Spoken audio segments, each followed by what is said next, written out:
Well, joining me now, Republican strategist and CNN contributor Ed Rollins. And Ed also served as White House political director under President Ronald Reagan. And CNN contributor and columnist for the New York Daily News, Errol Lewis. Political analyst and Huffington Post contributor Kelly Goff. And syndicated columnist and CNN contributor Miguel Perez. And thank you for joining us. We must discuss Sarah Palin, the real surprise of the week. Ed, your thoughts on especially the timing of this? Well, the timing is suspicious, and you never have a press conference which you raise more questions than you answer. If she's going to quit being governor, she should have done it several months from now. If she's going to run for president, she should have done it at the end of the term. I think she's done nothing but basically hurt herself by this. Let's listen to a comment she made sort of explaining what she was trying to do. I'm not sure it answers all the questions. Let's listen. I'm determined to take the right path for Alaska, even though it is unconventional and it's not so comfortable. With this announcement that I'm not seeking re-election, I've determined it's best to transfer the authority of governor to Lieutenant Governor Parnell. All right. This was just part of a very long, very sort of rambling. I think that's really the only word for the press conference today. Kelly, your thoughts on this? Well, you know, it's funny. I thought after reading the Vanity Fair piece, which, by the way, I have to say, Todd Purdom is such an excellent writer. I'd actually lost my glasses, and I couldn't help myself. I held my nose to my computer screen on my laptop just to finish the 10,000-word thing. But I thought things couldn't get any tawdrier or any more scandalous with the whole Sarah Palin story this week. And she goes and she proves us wrong. I mean, I think that Ed is 100% right. This is not the way to get taken seriously. And especially the Friday before holiday weekend. We all know there's a reason celebrities announce divorces on Friday nights and candidates announce bad news. There's something that looks very suspicious here. Yeah, and it also, I mean, it gives you really quite a bit of time to actually discuss it in the absence of other news. Errol? Well, that's right. I do think, though, that she's doing something that a lot of other governors who want to stay politically viable may be considering, which is getting out of the limelight. This is a very unpopular time to be a governor of any state. And from New Jersey to California to Illinois, I mean, there's hardly a state where there isn't a shutdown of government looming, furloughs, layoffs. The piece earlier in this show about emergency services being cut back.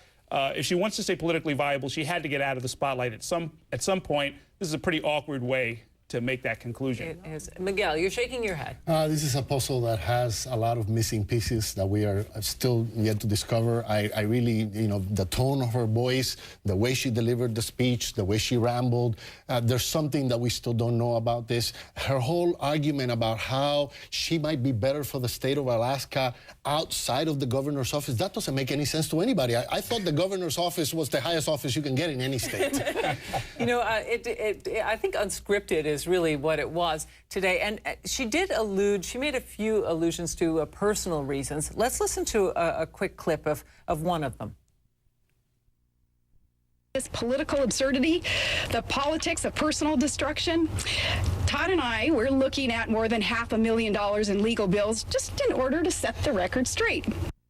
At a certain point, you can't blame her for saying enough is enough, Ed, but do you think that's it? I mean, the reality, she's gone out and raised a lot of money to pay for her legal fees, and she's got a political PAC put together, and there's a lot of people who've been willing to contribute to her. The bottom line is any of the controversy that's come has come because of her behavior. This is, again, going to raise serious questions about her behavior. And there's one very thin line. You want to be a candidate of hope. You want to be a candidate of competence. You don't want to be a candidate who's viewed as a kook. And the problem is that this is starting to pile on. Equally as important, it hurts this party that she wants to go out and help.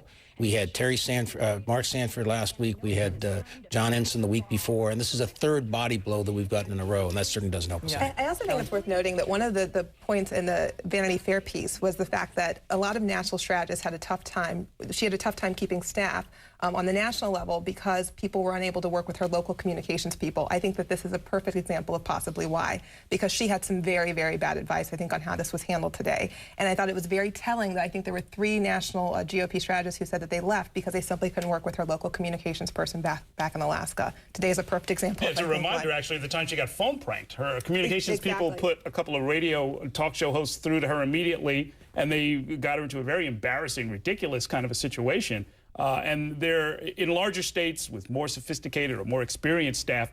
That just doesn't happen. Can I say something, too, that also concerns me as a woman really quickly, is I think this perception that perhaps she's quitting right? And this perception that she doesn't have the skin that you need to hang tough when you're getting bows and arrows. That's the name of the game in politics. And I think that there's a concern that that could be the perception here. Although, Kelly, we didn't put those words in her mouth. I mean, you heard the clip. I right? did. No, Yeah. Using lame duck, she doesn't want to be a lame duck. That's her excuse. I mean, imagine if every other governor or every other elected official quit in the middle of her term. She was elected to prove that she can lead.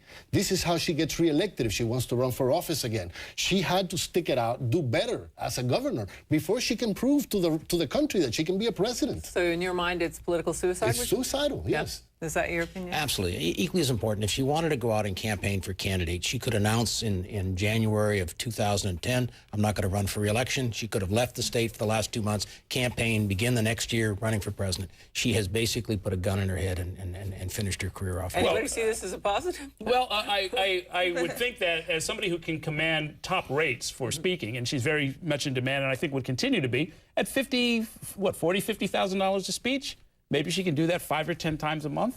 I think she'll have a war chest and some viability and a base to work from. Can't use that money for political campaigns, so that's personal money. And at the end of the day, you know, she will diminish as time goes on. Her portfolio was McCain picked her to be the VP, and she was governor of a state. It'll diminish over time. All right. Thanks very much. Miguel Perez, Gelly Goff, Errol Lewis, and Miguel Perez. Thank you. Up next, heroes. Tonight, the story of Army Specialist Eric George, a brave soldier who comes from a long, distinguished line of military service.